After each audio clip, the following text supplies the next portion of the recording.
All right, folks.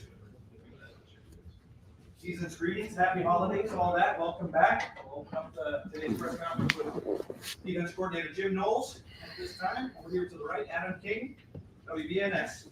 Coach, what do you think you've seen change the most in your defense since that game back in October?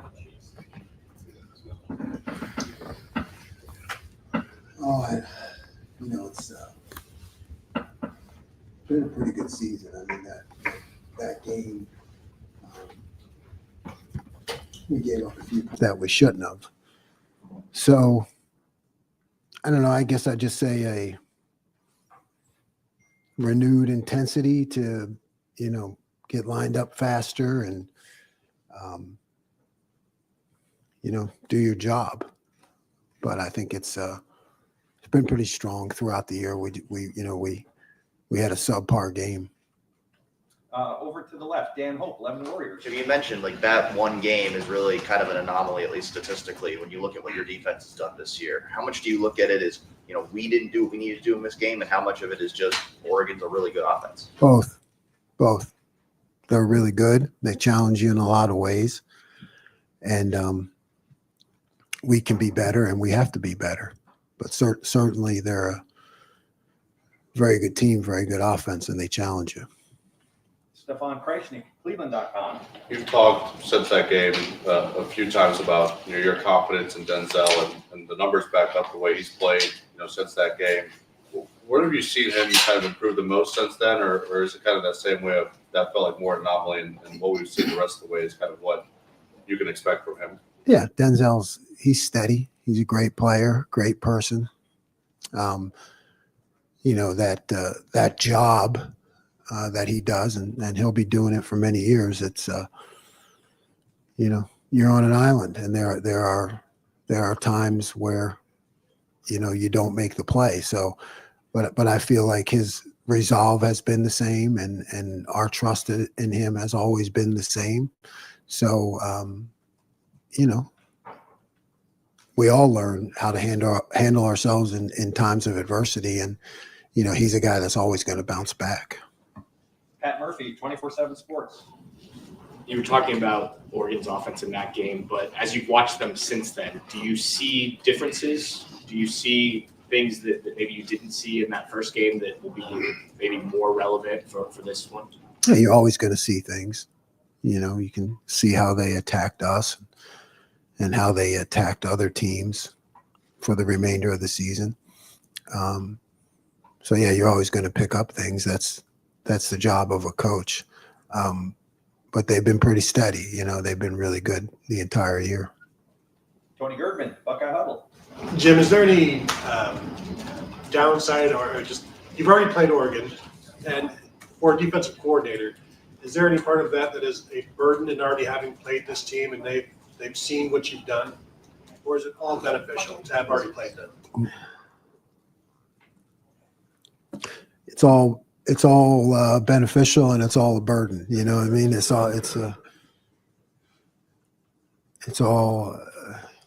everything. That's just the life we live. Good luck in your chosen profession. You played with Kansas or Baylor twice in 2021. What did you learn from that? That applies to anything here. Yeah, it's nothing that I recall exactly off the top of my head, but it's a constant learning process. I mean, if you're not learning as a coach or as a player, you're not growing. So it's just experience. Kellyanne Stitz, WSYX. Going back to Denzel Burke, you mentioned how his ability to bounce back. How have you seen him approach this week, particularly? Same as always. Professional, resolved, competitive. Denzel's always been the same. He's always competing, and no matter who we're playing, he's trying to get better. Jeremy Birmingham, podcast. Jim, I know the statistical output of that Oregon game in October is an anomaly for sure on the season, but it was sort of an inflection point that seemed, at least from the outside looking in, on some structural things within the defense.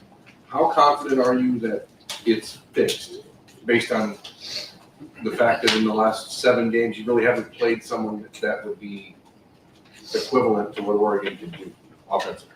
Yeah.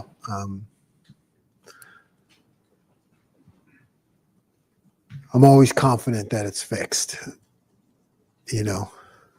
And then, of course, you know, you always stay up at night concerned about other things, you know. So it's a process. Obviously, we have to go out there and do it. You know, it's every game day is a test. You know, it's a test. Every game day is a test. So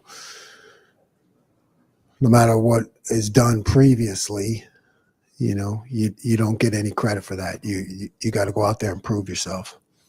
Dylan Davis, Delaware Gazette. Hendrick's a guy obviously who's playing more and more. What did you see from him when he arrived on campus that led you to believe he could play early on at this point? And what have you seen from him now compared to where he was when he did get on campus? Yeah, he's got great strength and competitiveness.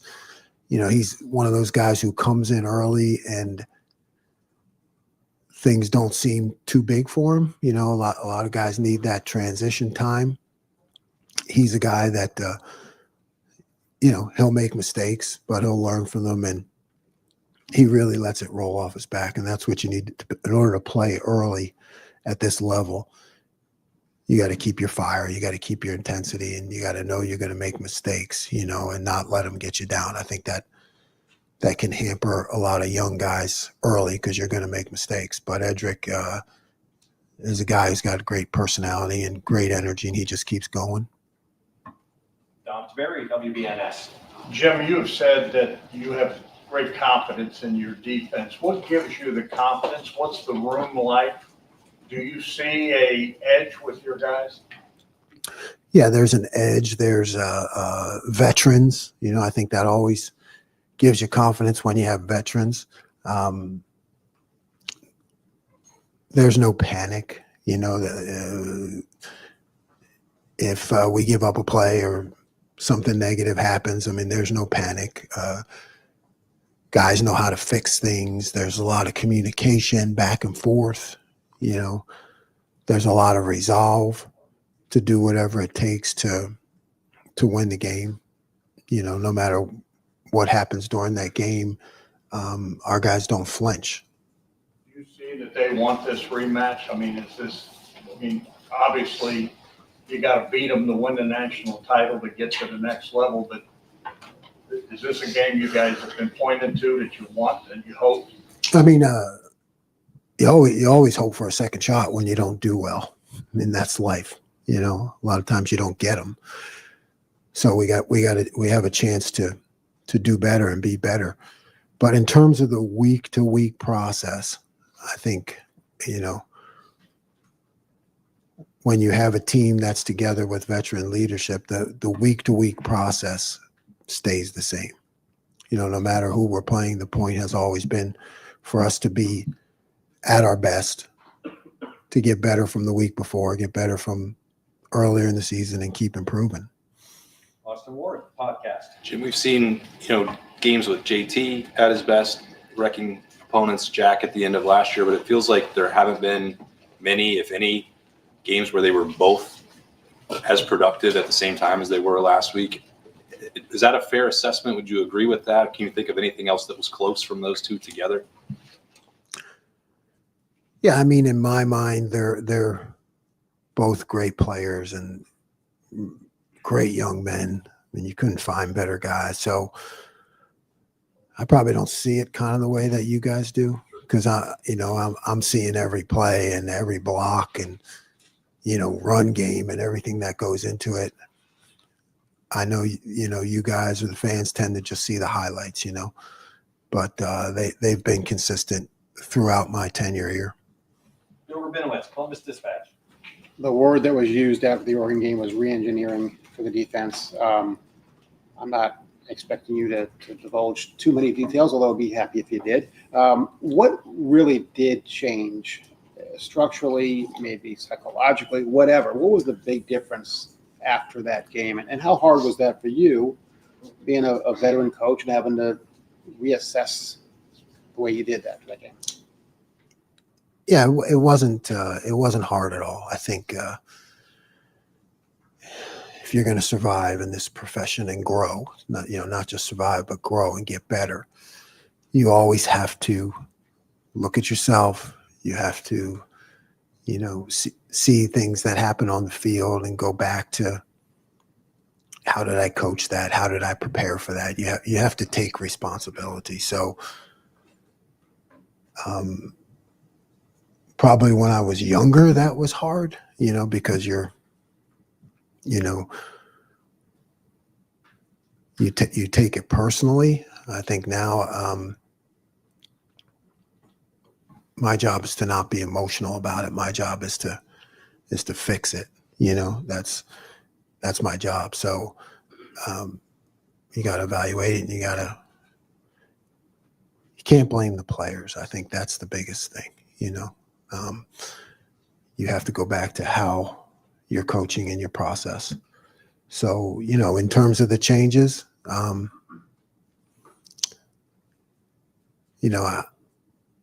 if I could write them all down for you, I would, but I wouldn't anyway. I wouldn't anyway do that, but I don't think I could. I think it's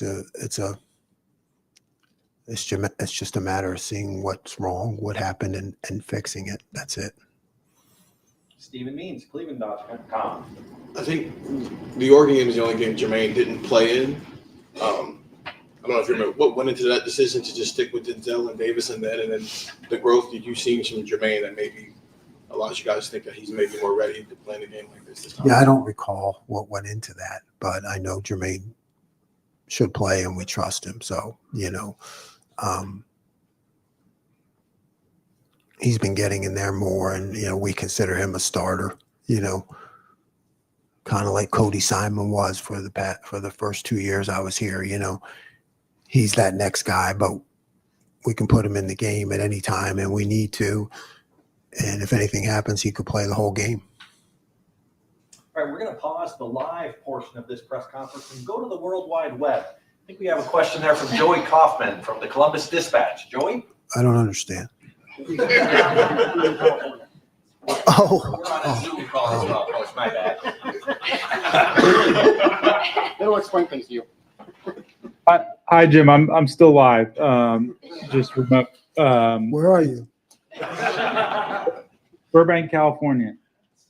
But hey, wanted to ask about Dylan Gabriel and his ability to avoid sacks is good, and his ability to kind of avoid pressures turning into sacks. What do you remember about that first match with him? It makes him tough in that area, and just how confident do you feel about your pass rush being able to get home in those situations now versus where it was in October?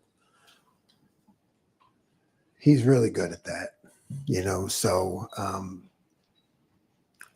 whether it was our game or any game, you have to have a plan for that. And, we're going to have a plan for it. But, I think the fact of the matter is he's going to get out. He's going to try to make plays with his feet and then deliver the ball or scramble. So we have to be very aware of it in both the coverage and the rush. We're going to stick with the Zoom call. We have an Andreas Soto. Andreas, you're up. How you doing, Coach? I'm Andres Soto from the LA Times. JT has really been one of your anchors defensively along that D-line. What does he do that specifically that helps set the tone for you guys up front? JT does everything. I mean, you couldn't ask for a better player in terms of the combination of skills that he has, both in the run game, the pass game, and in making outstanding plays. So he does it all, and he does it with a very consistent demeanor and leadership skills, and everybody looks up to him, including me. He's just an all-around great player and a great person. We'll go now to Cameron Teague Robinson from The Athletic. Cameron? Hey, Jim, I know Oregon's offense is a little different than some of the ones that you guys have played this year, but I mean, both Indiana and Tennessee this year have been pretty explosive in the pass game, and you guys were able to slow them down. You haven't given up a lot of explosives since that game. What do you think's changed for you all, or is it just a mix of pressures and everything we're kind of working at once? Yeah, it's all in the mix. You know, you got to apply the mix, and we talk about explosive plays all the time. So I think maybe when you get burned by some, it becomes real, you know, even more real for you. So, you know, there's just been a continued emphasis on it. Okay, we'll come back to the team meeting room. Spencer Holbrook, Lettermen Row. Yeah, Jim, I think Kenyatta played the most snaps he's ever played against a ranked team, and that probably has to do with some of the second half stuff that he did. But what have you guys seen in him, his growth, that made you guys, you know, want to have him on the field in some critical moments there of that Tennessee game? He's really talented young man, and you know, he's moved himself into that position through his you know, work ethic and things he's shown us in practice and in games. He's moved himself into that area where, you know, he could be a starter, and you know, he's earned it. Such thing as a good penalty at all, but obviously the one that he had on Saturday, questionable, I guess. What do you appreciate that almost, even though he gets called for it, that he's being aggressive and he makes that kind of mistake rather than being like a timid guy in that kind of atmosphere? Yeah, I mean, he didn't do anything wrong. You know, he didn't do anything wrong. So yeah, we highlight his effort. I mean, that's a really tough call, you know, because you're into the quarterback, you know, so it's one of those things that's like, okay, I'm into the quarterback. If he pulled the ball down and I landed on him, that wouldn't be a penalty, would it? You know what I mean? So if I'm here on, okay, well, pull it down, sack. They're not going to call it. That's not a penalty. But release the ball and then it's a penalty, you know? So it wasn't late. It wasn't dirty. It was clean in my eyes. And so we highlight it for sure. Got time for a couple more. Tim May, Lettermen Row. Yeah, by the way, I think it's ACC officials again. That's what Spence told me anyway. I call them three safeties. Jordan Hancock, I count in that group. I've, you know, talked about this a little bit before, but going into this game compared to that sixth game, how much more do you feel free to do things with those guys? You understand what I'm saying? I mean, those three guys, Caleb and Latham especially. And I guess what was the lesson learned in safety use in that first game? I can't give away all of that.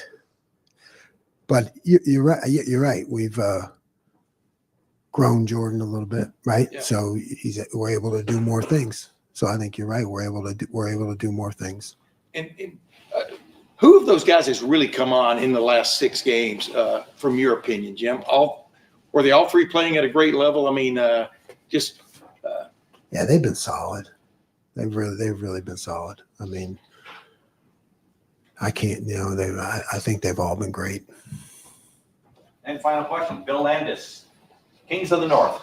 Jim, to the point of developing Jordan to do more things, it does seem like you're able to do a little more kind of three high structures where Caleb is in the middle, and sometimes even looks like he's playing middle linebacker. What is it about Caleb's skill set, I guess, that allows you to perhaps unlock some more with your safeties? Yeah, exactly. I mean, I know you guys really watch the film and analyze it, so yeah. Yeah, I mean, when you have a guy like Caleb Downs, you know, a lot of times you don't want to get him removed from a position to make plays, right? Because Caleb is a guy who can track the run and play the pass. So in that kind of setup, you kind of keep him closer to the action, you know, and he's a guy that we need to make plays, and he can in the run and the pass game. I guess what got you to the point where you sort of evolved to doing more of that?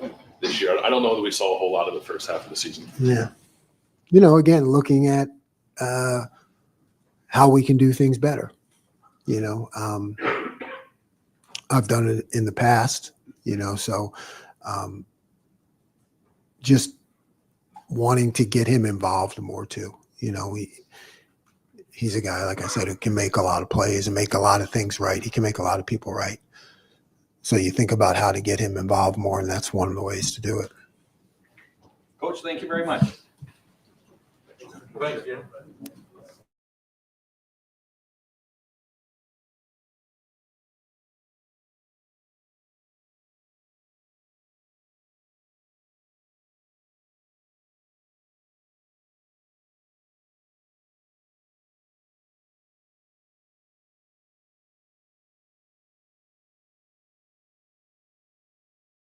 So opening things up, JT, with Steven Means, Cleveland.com. I know it was just one snap, but when you are lined up at defensive tackle and then you pop back, eventually a QB spy on a play like that. First of all, when that's presented to you in practice, what are you thinking about? And also, what about your skill set? Your athleticism allows you to be able to do stuff like that, essentially like jack stuff. Yeah, when that first was brought up, I was just thanking the coaches for trusting me with that. Quarterback spy is not an easy role, and it was fun, and I gave credit to Cody and them because I was like, man, first time open field tackling, that's a different world, from playing defensive end and going to that job. But I think it speaks volume how the coaches think of my athletic ability, and I just continue to trust them with whatever they bring to the table. Stefan Kreisky, Cleveland.com. Coach Day has talked about, the best players need to step up in the biggest games. This stretch of Indiana, Michigan, Tennessee, and now going into Oregon, you and Jack have been probably playing your best football this season, I guess. How much do you guys communicate about that, about really needing to step up for these games, kind of hiding, and how much as a veteran do you kind of understand that? Yeah, it's nonstop with the communication on that part. I think we also understand that it takes everybody in this Woody to get the things that we need to get done. That's on our list of goals that we want to accomplish. But we just understand that if we just continue to do our job and just continue to just trust one another and just play as fast as we can, as hard as we can, then I think everything will just fall right in line. Dan Hope, Lettermen Warriors. JT, you guys didn't get any sacks the first time against Oregon. What do you look at as you need to do better the second time around to make that happen? Yeah, I think we just got to play as a collective four and just understand that, their offense is an explosive offense. They're a talented offense. We understand that we need to clean things up from the first game, from the first time we met. And I think that's what we're doing leading up to this game, taking it one day at a time and just continue to find those areas of attacking and just staying within the wheelhouse. Dylan's obviously a really elusive guy. What makes him so tough to play against? He's very wide. He's been in the game and he knows what to do. He's a very talented quarterback, a left-handed quarterback, and he's very smart. He doesn't really take too many chances. He knows what he wants to do, and he goes through his reads really well. So that's a very talented quarterback, and he's having a very talented year.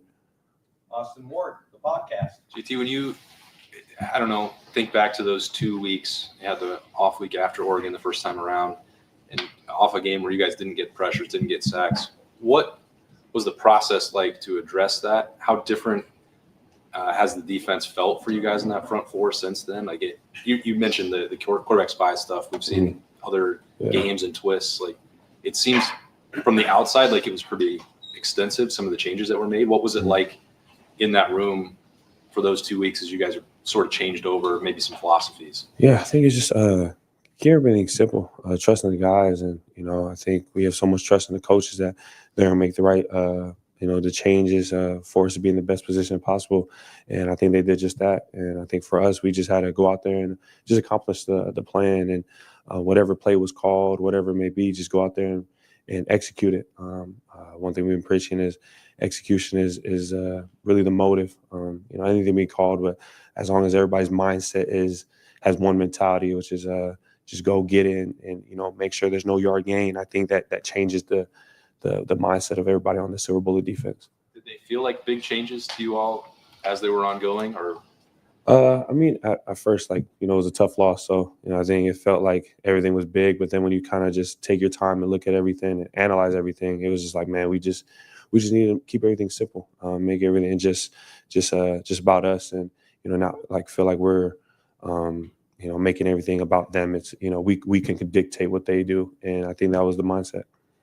Tim May, Lettermen Row. Yeah, JT, I know you get to watch a little bit of video of Caleb and Lathan and Jordan. What stands out about that group from your vantage point, from your perspective? They're relentless, man. I mean, Lathan, Caleb, and I mean everybody in that BIA core.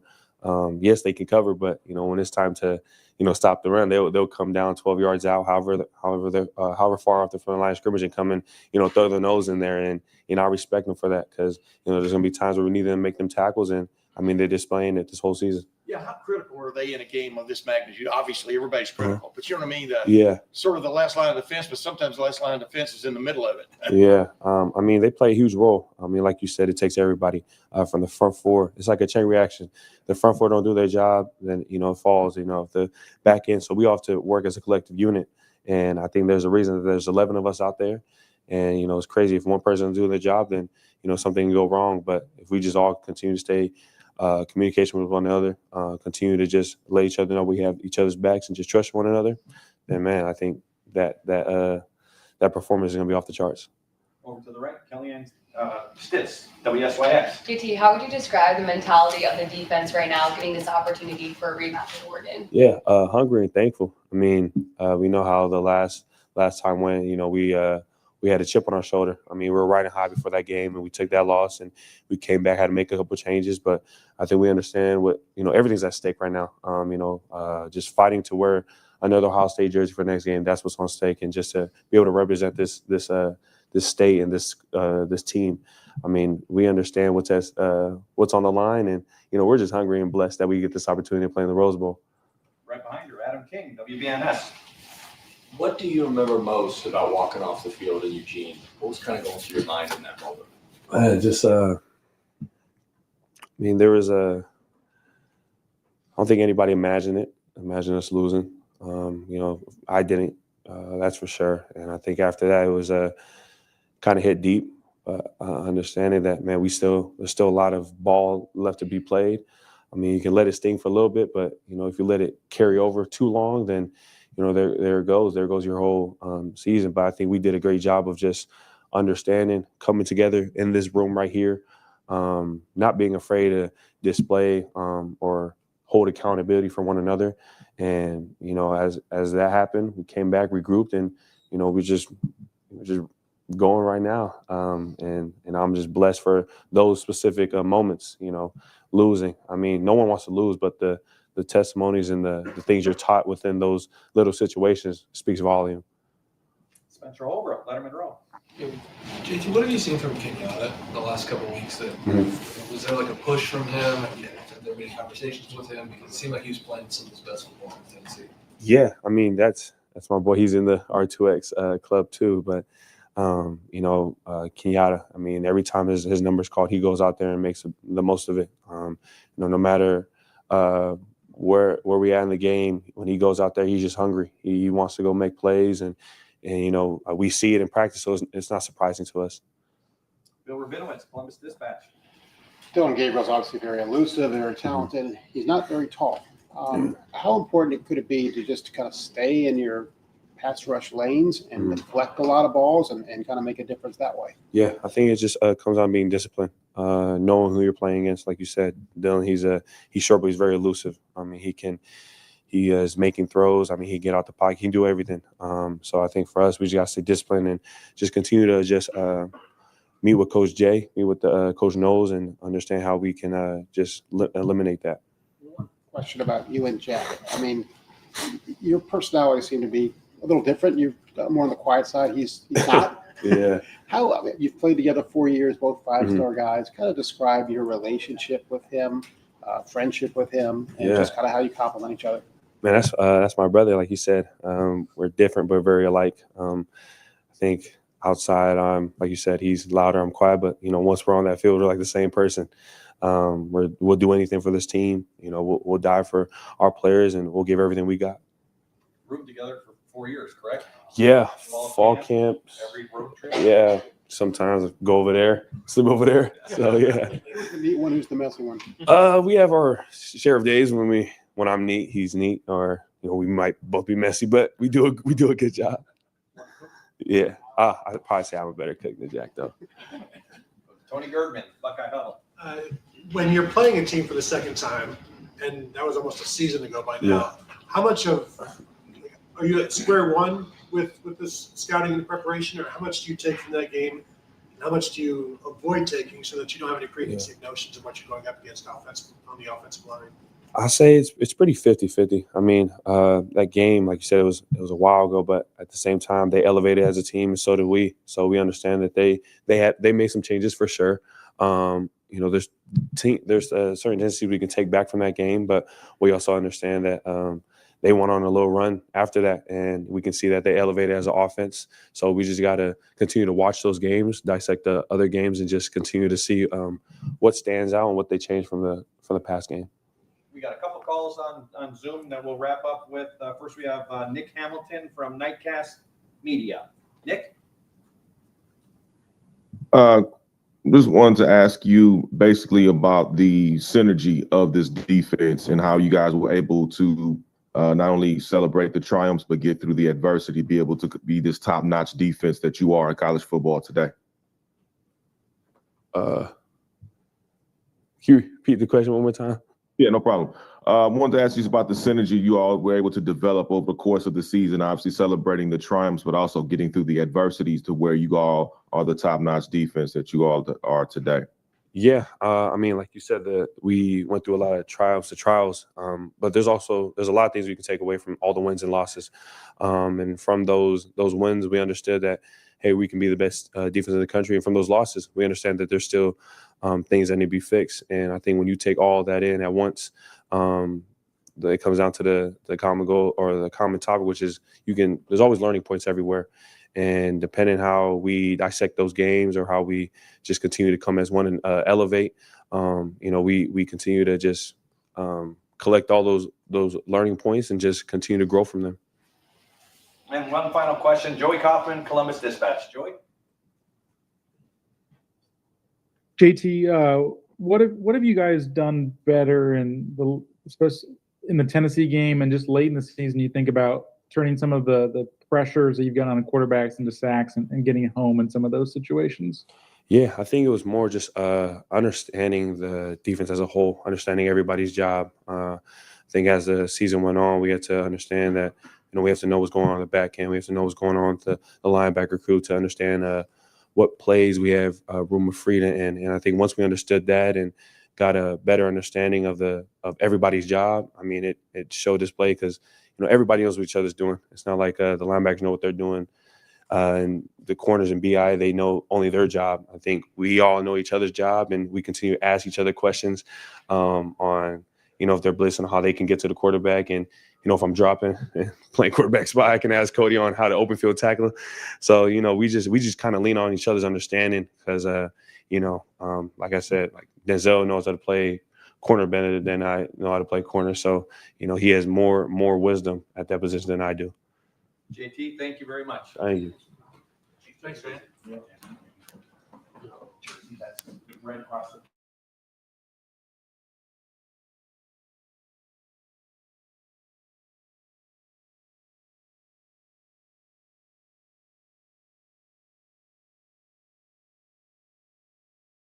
All right, we'll open up the floor for questions for Cody Simon. Over to the left, Andy Anders, 11 Warriors. You were one of, some of Tennessee's best offense on Saturday. What little they got against you guys came on some of Nico Iamaleau's scrambles.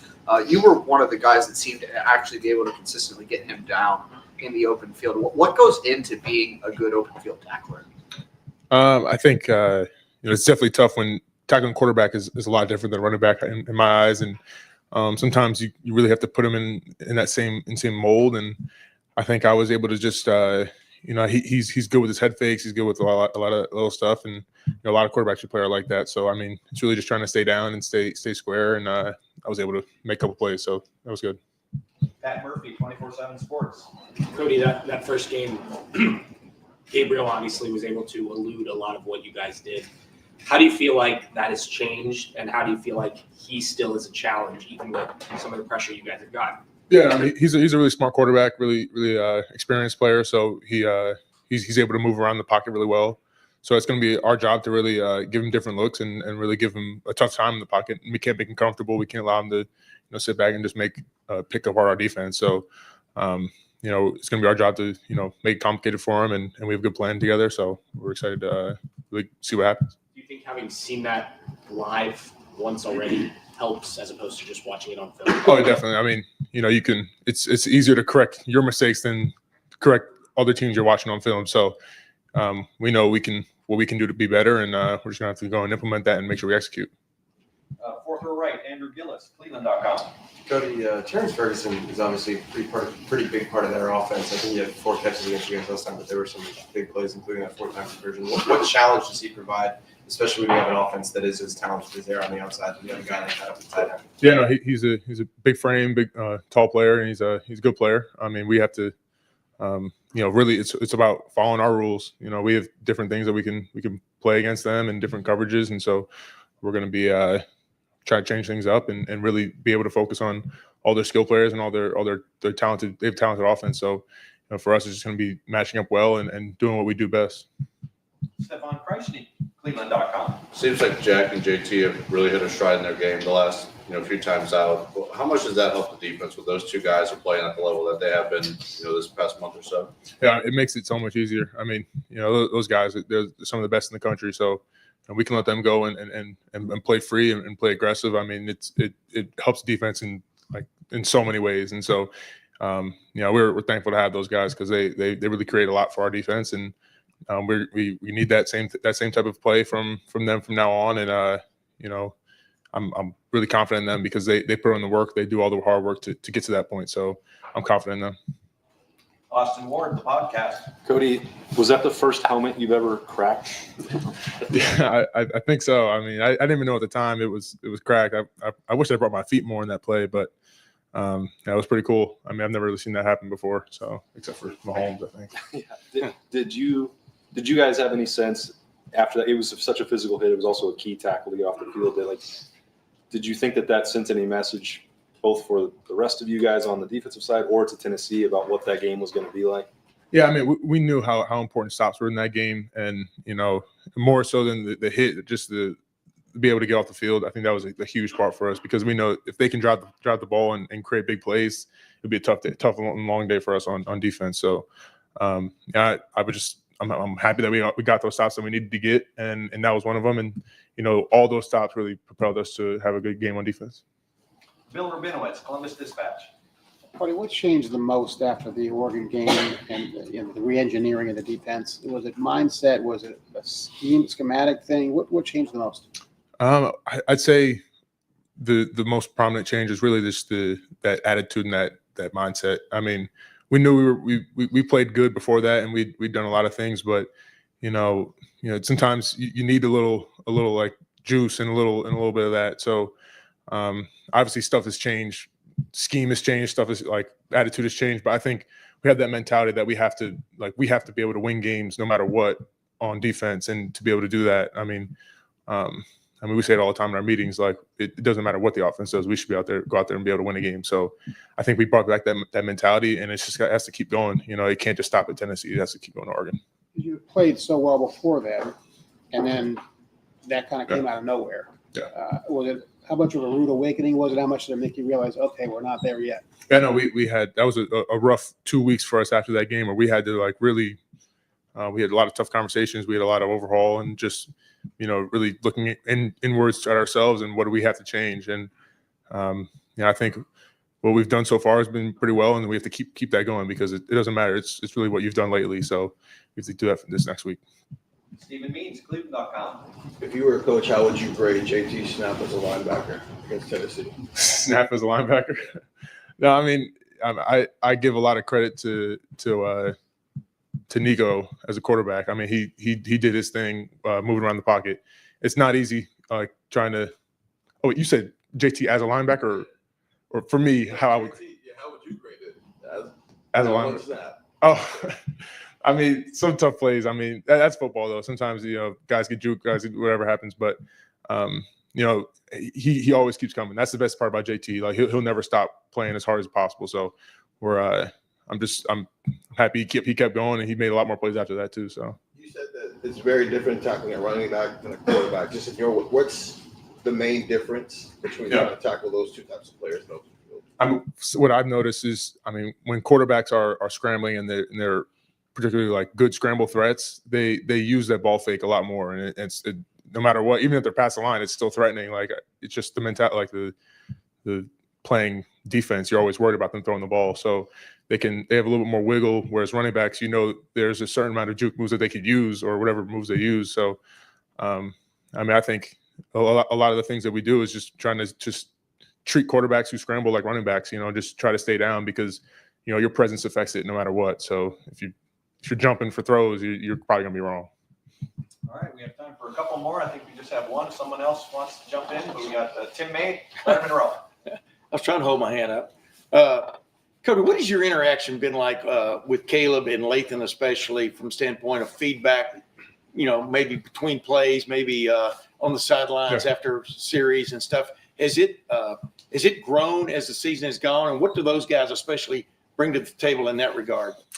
See the picture, they've always been really great problem solvers throughout this entire year. Our communication is strong in between drives and everything. I think they do a wonderful job, both of them, just diagnosing what's going on, and then if we need to fix, they're always on top of this stuff. Our coaches are great at that too. They make sure that any little issue is being taken care of, and we communicate within the positions. But they're really good at that stuff. And one other thing with you, I'm just being honest. I thought from like the late in the fourth quarter on against Nebraska, and then since then, you seem to have been a different player. Maybe I'm wrong. I mean, I don't know if there was an epiphany there or whatever, but can you describe your drive or whatever from, that was a close game that was, I think surprised a lot of people. You understand what I'm saying? But you seem to be you personally seem to be a more driven, different player. Am I wrong about that? Well, I feel like I've been taking, the meetings to the field, to practice, everything. I want to say I've been consistent, and I'm just being able to be in position to make more plays, and I'm thankful for that. But we're just really just we're just trying to be consistent, and doing what day in, day out, not taking any day for granted, and not doing anything that I wouldn't do if I wasn't playing well. So. Or is that a hailstorm, Keith? Yeah, I'm not sure what's going on. Okay. All right, we're back. Final questions. Dan Hope, Lettermen Warriors. Cody, when you guys look at that Oregon game, obviously, statistically really an anomaly for this defense this year. How much do you look at it as we had an off night, and how much do you look at it as they're a really good offense that's capable of exposing flaws that maybe other teams can't? No, I think it's a little bit of both. We definitely did not play to our standard no matter what. That's number one. But they also played a good game, and we're both good teams. That's why we're in the Rose Bowl next, playing against each other. So, it's going to be on us to be able to execute and do our job to the best of our ability. And, that's what we're spending all this time practicing for. We're doing walkthroughs, everything, because, we need to, when we get to that moment, we got to do it right. And it didn't get done last game. So for whatever reason, we'll get those fixed, and we'll make the changes necessary and go out there and get a win. Great. Cody, thank you very much. Thank you. Thanks, man.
pretty explosive, but they also run a lot of RPOs. What's the challenge in wanting to respect what they do in and at the line of scrimmage, but also not wanting to get caught flat-footed where they can go over the top? Yeah, that's a good point. I think they're good both ways, but we do have to challenge those receivers. We can't let them run free. They're very talented over there, so we got to go out there, trust our skills, trust our technique, and see what happens. Well, front row here, Tim May, Lettermen Row. Yeah, Jordan, how much is y'all's communication, you, Caleb, and Lathan, grown through, especially the last half of the season? Especially the way they've been using you, in that almost that safety role of stuff. How much has it grown that you can put your finger on? Yeah, it's grown immensely. I mean, Caleb, he makes a lot of checks. Lathan makes a lot of checks. I listen to them. Whatever they need. If I need to cover somebody, I'll go cover anybody. If they need me to do run support, I'll do run support. And it's really what Caleb does, what we do, and Lathan. It just goes back to Coach G's preparation and everyone's preparation to give us more flexibility. And it doesn't matter who's in those positions, and we can all play every position, whether it's covering somebody or running and tackling. Yeah. Did you feel like that was the case before the Oregon game? You understand what I'm saying? I mean, is that something that's been added? It just y'all rely on a little bit more? Go ahead. Yeah, it did. After probably the Nebraska game, me getting more safety reps, and we had a bye week to prepare, so I really learned the playbook a lot more. Even though I knew the playbook, I learned it a lot more, in depth. So really just after the Oregon game, it helped me a lot to go back to safety, go to nickel, and everywhere. Dan Hope, Lettermen Row. Jordan, you guys had a lot of issues of giving up big plays in the passing game in the first game against Oregon. What do you feel like you guys need to do better this time around to make sure that doesn't happen? Just the same mindset. We got to challenge these receivers. Every dog has their day. Maybe some people didn't have their day that game, but we'll look out there and hopefully change the narrative. And we still play with the same confidence, same technique, and yeah. Bill Rabinowitz, Columbus Dispatch. Yeah, Denzel obviously had a tough game in that one. What have you seen from him and how he's responded? Do you get a sense from him how pumped he is for this rematch? Oh yeah, he's super stoked for this rematch. His preparation has been very good. He's always been preparing, even though it didn't go the way he wanted to go that game. But he just always had his confidence, and we're going to see a big game out of him this week. And, I know you guys wanted to play them in Indianapolis, but the fact that you get to play them at the Rose Bowl, I mean, you get a second chance. And people have said you don't get that very often. How determined are you guys to take advantage of it? We're super, super determined. We watch film. I mean, we've watched a lot of film the first time we played them. Now we've got another 6 games that they played of film to watch. And it's just, they've grown a lot as a team, same as us. We've grown a lot. We're not the same team we were when we played them week 1 or week 6 or whatever. But now we're out there and going to play fast, physical, and everything like that. All right, Jordan, we're going to jump to a Zoom question here from Joey Kaufman, Columbus Dispatch. Oh, my bad. Not you, Joey. Cameron Teague Robinson, The Athletic. Hey, Jordan, you've moved around a lot in the secondary in your career, and now kind of getting many more safety reps. What is it like at this point when Walt or Coach Knowles comes to you and asks you to do something else, and just how much can you lean on the experiences you've had moving around when you're trying to learn something new in the middle of the season? It means a lot. We always talk about in this defense being unselfish, whether that's making plays or not making plays, or doing your job so another person can make plays. That's kind of what we pride ourselves on. And it's just fun, me moving around different positions. I'm always up for a new challenge. And a lot of people in the country can't do that. I just hold myself to that standard where I can play any position and excel at it. Okay. If anybody else needs a question, let me know. But otherwise, we're going to go to Austin Moore of the podcast. Jordan, when you were talking about watching film of Oregon, which one do you think is more valuable to you, watching it against yourself, 7 games ago, even if you changed, or the ensuing 6 games for Oregon? Which one do you put more stock in? Kind of both. For me, I kind of watch what I did, things I did well, things I didn't do too well against them. And their team has changed, their scheme has changed. Some players have been out those stretch of games. So I really watched the past game we played, and I know they're going to go back to some of the stuff that they liked, of course. And different games like Penn State, maybe Illinois, they run a lot of man. So just watching stuff like that. Every game matters. So yeah. Jordan, thank you very much. Thank you all. Thanks, man. Thanks, Jordan. Okay, we'll finish up today's press conferences with Ty Hamilton.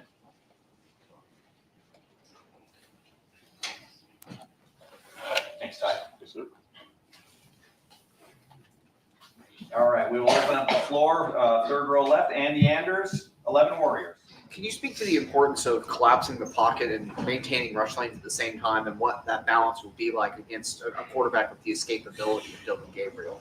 I think it's extremely important. You know, I mean, a lot of quarterbacks and nowadays are very mobile quarterbacks. So I think it's very important to be able to rush us forward. I mean, that's what we preach all the time: be able to rush us forward, rush together. And, you know, if we can collapse the pocket and make it harder for him to be able to escape, he really has to make his reads. He has to sit back and throw the ball, and then that's what we want him to do.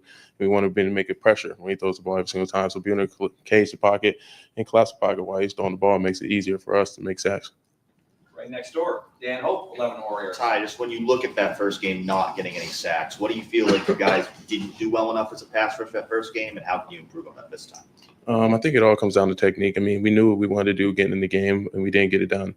So I think going into this game, we have to just hone on the smaller things that can help us win against offensive linemen. So being able to go whether that's getting past them or making a certain move to get past them, we know we have to do. So we just have to really hone in on our technique and really do it at that time or that moment. And as I said before, just rushing us forward and going together, I mean, it makes it easier to get a sack.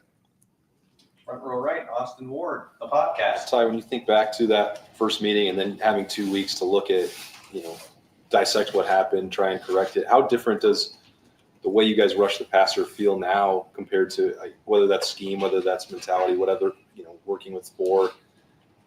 How many changes were made? Did it feel significant to you all in the moment as you were trying to get it fixed? Yeah, I think Knowles did a good job just helping us, allowing us to, when it's time to go, it's time to go. I mean, he allows the defensive ends to be able to go after the quarterback when they have a chance in certain plays. We get to do that, and then allowing certain guys and certain blitzes to really mess up what the quarterback is thinking. So it allows us to have more pressure and be able to allow us to do more moves at the time, because it makes the offense confused at what we're doing. So by allowing putting blitzes in there really mixes up the pass rush for us and allows us to get sacks. Tim May, Lettermen Row. Yeah, with that said, like, for example, last Saturday night against Tuimoloau, I said it right, I think. But against, he was quite elusive and stuff. Was that a good, prep for this week? I mean, because Dylan Gabriel's a little bit different scrambler, but he still gets the job done. Yeah, that was definitely good to have, because like I said, I mean, all the quarterbacks are very mobile, and being able to have more experience versus mobile quarterbacks helps us, obviously, being able to just help us hone and learn from what we had them going through the hole and had them scrambles, what we can learn from those scrambles. And we going from that game and the past game we played against Oregon, just learning the quarterback's tendencies and when they like to run or where they like to run, and it really helps us out, really closing the cage and caging the pocket for them. Is there a fine line between being aggressive but also being wary? This guy can slip away. You understand what I'm saying, Ty? I mean, yeah, you can't just go right at. I mean, go ahead. I'm sorry. Yeah, he's definitely a quarterback and then get outside the pocket. So I mean, he's definitely a threat. He's the main guy in the offense. He runs the show. So I mean, being able to stop him and contain him really slows the offense down. So being able to cage the pocket and be able to slow him down and make more decisions on the run or moving around, it really helps us. Go ahead. Did you have one more, Tim? I'm sorry. Well, no, I did want to ask about their center. How impressed were you with him last time you guys played? He seems to have a pretty good game, and he's kind of a actually kind of a tough guy to move out of there and stuff. Yeah. He looks like. I mean, what's your impression of him? He's definitely one of the better centers in the conference. I mean, he's a really good guy. I mean, being able to be in there, be the size and be able to move the way he can, it's really hard to get around him at times. But he's definitely having a game plan and working the tendencies that he has and be able to work against that. It really helps me. Yeah.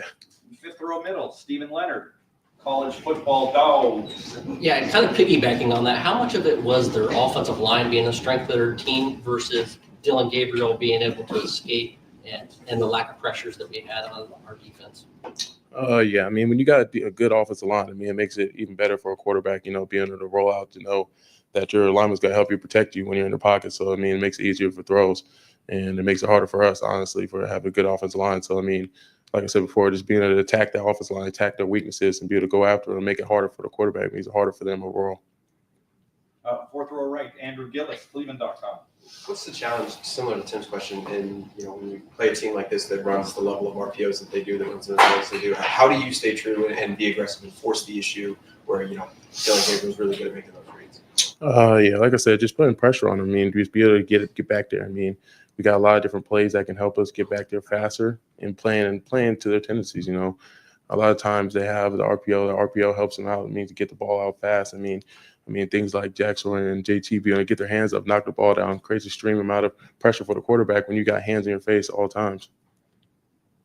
And final questions, Bill Rabinowitz, Columbus Dispatch. We've asked about Dylan Gabriel and the receivers. They're not one-dimensional. They have a real good running back in Jordan James. What makes him special, and what's the challenge for you guys?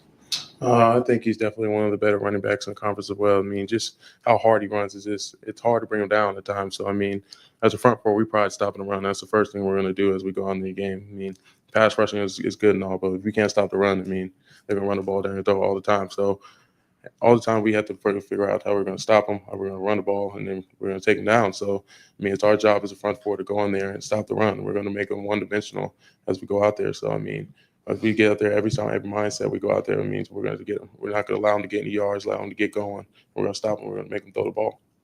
When JT was up here, I asked him about how to compare and contrast him and Jack. It's personalities. What's your take on that? How different are they as just personalities? I definitely think Jack is more outgoing. I mean, the guy, he's like the light that shines around. I mean, everybody grows around him and everybody loves him. He's an outgoing guy that'll come to you, shake your hand any time of day. And then JT's more of the glue guy. I mean, a lot of guys gravitate to him. I mean, he just has a bright smile on him all the time. He's just a great guy that people like to be around. I mean, they're two good people, so it's hard to tell. And Ty, I do have one more question for you. Tony Girdman, Buckeye Hub. You guys obviously have faced tempo. You did it last week. What's the key for you as a defensive lineman facing tempo? Yeah, I mean, we've been going through it all week in the past 2 weeks. It's just getting set. I mean, that's the first thing you do. If you're not set, I mean, it makes it hard to do your job. So us being able to get on the ball, get set before they're lined up and snap the ball is one of the more important things. So when we're set, we're able to do our jobs at the efficiency before they can do theirs. How difficult is that? It can be difficult at times. You got to look to the sideline first. You got to get the call. I mean, the call has to be set down first. So it can be difficult at times, but that's definitely what we've been working on the past few weeks, is just get a call early, get set, so we can go and play faster. Is there ever a time where you've chased a play to one side of the field, and now it's lined up that they're going to be heading to the other side? So you're just running sideline to sideline just to get away. Yeah, I mean, that happened a lot last game. It's hard. It's definitely tough. I mean, that's what we work on in practice. Just moving as fast as we can. We're simulating these things so we can get into the game. It's a lot easier. So we're moving around side to side, running around, doing extra conditioning just for moments like this. Ty, thank you very much. All right, thank you. Thanks, Ty.